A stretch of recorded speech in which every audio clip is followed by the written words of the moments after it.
Hello friends, ఈరోజు నేను Sunday కదండి కైమా కూర ఎలా వండాలో చూపిస్తున్నాను. Welcome to my channel Eswari Pamula. నేను 1/2 కేజీ కీమా తీసుకున్నానండి, మీకు చూపిస్తాను.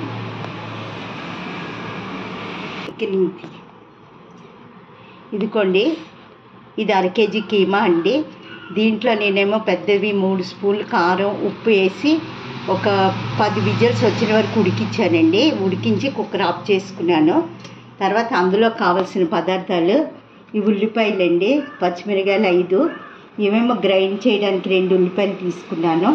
మసాలా సామాన్లు అండి, అల్లం, జీలకర్ర, వెల్లుల్లిపాయలు, లవంగ, దాల్చిన చెక్క, పువ్వు, యాలకులు తీసుకున్నానండి. ఇది గ్రైండ్ చేసి ముద్దగా చేసుకోవాలి అన్నారండి. దాంట్లోనేమో 5 టేబుల్ స్పూన్లు నువ్వుల నూనె వేస్తున్నానండి.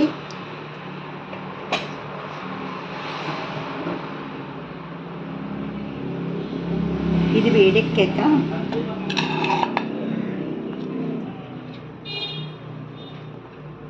అందులో ఇవ్వండి పచ్చిమిరపకాయలు, ఉల్లిపాయలు వేసి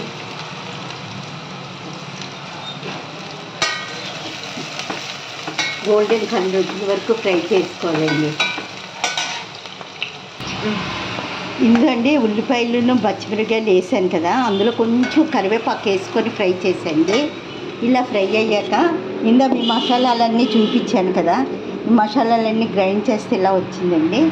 ఇది కూడా ఇందులో వేసుకొని బాగా మెత్తగా గ్రైండ్ చేసుకొని ఇవన్నీ వేసుకొని బాగా మంచి వాసన వచ్చిన వరకు ఫ్రై చేసుకుంటే కూర చాలా బాగుంటుందండి. ఇది మంచి వాసన వచ్చిన వరకు మీరు ఇలాగ ఎప్పుడైనా ఇలా ట్రై చేసి చూడండి. కైమా అంటే మీ ఇంట్లో ఎవరు వదలరు, చాలా ఇష్టంగా తింటారు. ఇలా ట్రై చేసి ఒకసారి చూడండి. ఈ మసాలా అంతా బాగా వేగాలండి. వేగాక మీకు తర్వాత చూపిస్తాను. ఇసుకిల్లగా ఎర్రగా వేగింది. నేనండి 2 టమాటాలు తీసుకున్నాను. ఇవేమో బెంగళూరు టమాటా అంటారు కదండి, అవి ముక్కలు కోసేస్తే ఉడికినట్లు అనిపించవు. మామూలు టమాటా అయితే ముద్దుగా అయిపోద్ది. అందుకే గ్రైండ్ చేసి 2 టమాటాలు ఇందులో వేసానండి.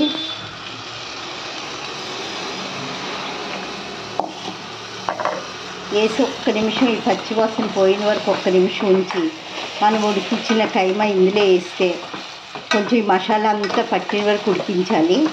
ఇలా చేస్తే చాలా బాగుంటుందండి కైమా. మీ పిల్లలు కూడా చాలా ఇష్టంగా తింటారు. కారం కొంచెం తగ్గించుకుంటే పిల్లలు కూడా చాలా ఇష్టంగా తింటారండి. టమాటా కూడా పచ్చివాసన పోయిన వరకు వేగింది. దీంట్లోనేమో ఇవ్వండి 1/2 కేజీ కైమా, ఉప్పు కారం అన్నీ వేసి ఉడికించిన కైమా అండి. ఇది ఇందులో వేసేస్తుంది.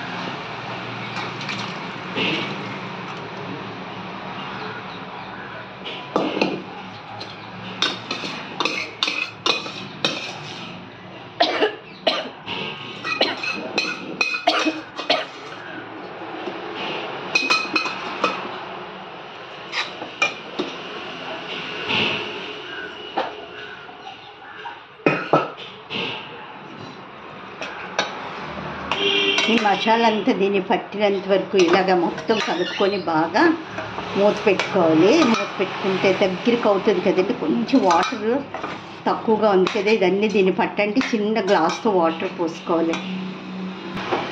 అంత మసాలాలు పట్టినట్లు వేసి వాటర్ అంటే కొంచెం చిన్న గ్లాస్తో మళ్ళీ వాటర్ వేసాను.